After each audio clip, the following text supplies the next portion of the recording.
Feminist नाहीये मी.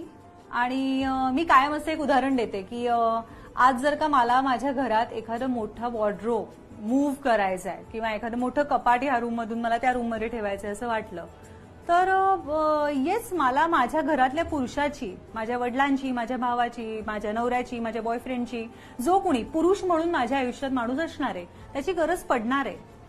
आणि हे ना हा निसर्ग आहे. देवाने कदाचित फिजिकली पुरुषांना खूप स्ट्रॉंग बनवलंय आणि मेंटली बायकांना खूप स्ट्रॉंग बनवलंय. So I am not feminist, rather मला असं वाटतं की पुरुषांची ती फिजिकल ताकद आणि बायकांची mental, that's the combination and we have to respect that. म्हणजे आज मेंटली मी इतकी जर छान स्ट्रॉंग राहू शकते तर त्यावेळी मला माझ्या आयुष्यातल्या पुरुषांना मेंटली स्ट्रॉंग राहून खंबीरपणे सांभाळलं पाहिजे. पण तेच when it comes to physical activities तर मला हा रिस्पेक्टच केला पाहिजे. मी नाही अट्टाहास धरत की आता मी माझ्या जोरावर हे करून दाखवते वगैरे नाही. जे ज्याला दिलंय देवाने त्याचा आदर करूया आणि त्याप्रमाणे वागूया.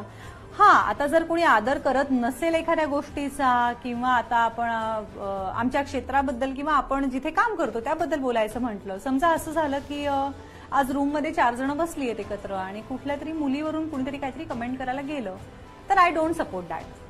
अशा कमेंट्सवर, अशा विनोदांवर हसणं किंवा त्या चर्चेचा भाग बनणं हे मी कधी करत नाही. काही वेळा जिथे शक्य असतं तिकडे मी ते ताडकन तोडते, बोलते आणि तो विषय तिथे थांबवते. जिकडे मला असं वाटतं की ओके आपल्या शब्दांना तेवढी किंमत नाहीये किंवा मग समोरची व्यक्ती तेवढी वर्थ नाहीये की त्यांना बोलून सांगावं हे चुकीचं आहे, तिकडे मी उठून निघून जाणं हा माझा निषेध दर्शवते. पण येस, फेमिनिस्ट मी निश्चित नाहीये. पण जे पुरुषांच्या बाबतीत रिस्पेक्ट केला पाहिजे तो करा, बायकांच्या बाबतीत जो करायला